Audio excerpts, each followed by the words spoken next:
So hey guys নমস্কাৰ সকলোকে।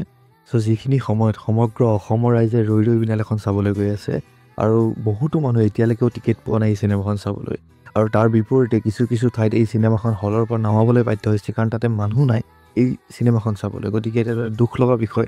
আৰু সেইখিনি সময়তে এটা কনফাৰ্মেশ্যন আহে যে ককা দেউতা নাতি আৰু হাতী পাৰ্ট 2খন এই চিনেমাখন 21 নৱেম্বৰ তাৰিখে ৰিলিজ হ'বলৈ প্ৰস্তুত হৈ আছে। গতিকে সকলোবোৰ কথা আলোচনা কৰিম আৰু আপুনি ভিডিঅ' চাই থাকিব শেষৰলৈকে। চ' ৰৈ ৰৈ বিনালে 31 অক্টোবৰ তাৰিখে এই চিনেমাখন ৰিলিজ হয় আৰু আজি প্ৰায় এই চিনেমাখনৰ 11-12 নম্বৰ দিন, আৰু এই কেইদিনমানৰ ভিতৰতে এই চিনেমাখনে 18 কোটি টকাৰ ওপৰত ইনকাম কৰিবলৈ সক্ষম হৈছে। গতিকে এইটো বহুত ডাঙৰ নম্বৰ এখন অসমীয়া চিনেমাৰ কাৰণে, কাৰণ আজিলৈকে কোনো এখন অসমীয়া চিনেমা 18 কোটি ইনকাম কৰিব পৰা নাছিলে, বা হায়েষ্ট ইনকাম কৰা অসমীয়া চিনেমাখন আছিলে বিদুৰ ভাই, যোনে 15 কোটি টকা ইনকাম কৰিছিলে সমগ্ৰ লাইফ টাইমত। গতিকে এটা বহুত ডাঙৰ কথা এখন অসমীয়া চিনেমাৰ কাৰণে। কিন্তু তাৰ বিপৰীতে এই চিনেমাখন যে বহুতো জেগাৰ পৰা নমাবলৈ বাধ্য হৈছে, এইটো এটা দুখ লগা বিষয়।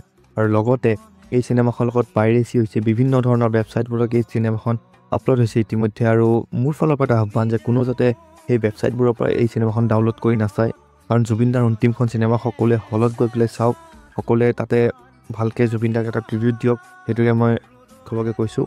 আৰু লগতে এইটো এটা কনফাৰ্মেশ্যন আহে যে ককা দেউতা নাতি আৰু হাতী পাৰ্ট 2খন 21 নৱেম্বৰ তাৰিখে ৰিলিজ হ'ব। ইতিমধ্যে আপোনালোকে হয়তো যিসকলে ৰৈ ৰৈ বিনাল এখন চাব গৈছে হলৰ ইণ্টাৰভেলৰ সময়ত, তেখেতসকলে হয়তো দেখিছে যে ককা দেউতা নাতি আৰু হাতী পাৰ্ট 2ৰ এটা ট্ৰেইলাৰ চলোৱা হৈ আছে, আৰু সেই ট্ৰেইলাৰটো আপুনি ইউটিউবত বা ফেচবুকত দেখা নাপাব। অকল সেই চিনেমাখন চাব গ'লে সেই ইণ্টাৰভেলত আপুনি দেখা পাব। সেইটোক লৈ পেলাই বহুতে এতিয়ালৈকে কৈছিলে কথা কিছুমান, কিন্তু এতিয়া কথা এটা কনফাৰ্মেশ্যন দিলে যে তেখেতসকলে এই চিনেমাখন 21 নৱেম্বৰ তাৰিখে ৰিলিজ হ'ব।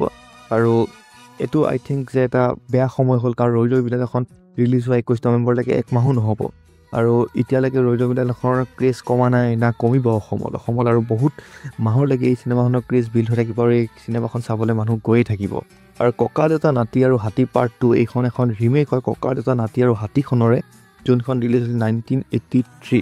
আৰু এই চিনেমাখন এখন মাল্টি ষ্টাৰ কাষ্ট মুভি হয়, য'ত বহুত ডাঙৰ ডাঙৰ অভিনেতা অভিনেত্ৰী আছে, আৰু যোনখন চিনেমা বহুত বিগ স্কেলত বনোৱা হৈছে, এইখনৰ বাজেটো বহুত বেছি হয়, কাৰণ এই চিনেমাখন আমাৰ অসমতো শ্বুট হৈছে, অসমৰ বাহিৰতো শ্বুট হৈছে, বিদেশতো শ্বুট হৈছে। গতিকে এই চিনেমাখন ইমান ষ্টাৰ আছে, লগতে এই চিনেমাখন বহুত বেছি বাজেট লৈ পেলাই বনোৱা হৈছে। গতিকে এখেতসকলেও এই চিনেমাখন লৈ পেলাই বহুত বেছি আশা কৰি আছে, আৰু আমিও বিচাৰোঁ এখন অসমীয়া চিনেমা বহুত বেছি ছাকচেছফুল হ'ব, এখন অসমীয়া চিনেমা এনেকুৱা এটা লেভেলত বনক, সেইটো আমিও আশা কৰোঁ। কিন্তু এই চিনেমাখনৰ ৰিলিজ হোৱা টাইমিংটো যদি 21 নৱেম্বৰ তাৰিখে তেখেতসকলে ৰিলিজ কৰে, তেন্তে এইটো এটা ভুল কথা হ'ব, কাৰণ 21 নৱেম্বৰলৈকে ৰৈ ৰৈ বিনাল এখন চলি থাকিব, আৰু ৰৈ ৰৈ বিনাল এখনৰ এক মাহো কমপ্লিট নহ'ব। গতিকে এই ক্ষেত্ৰত আপোনাৰ মতামতটো কি মোক নিশ্চয় এবাৰ কমেণ্টত জনাব।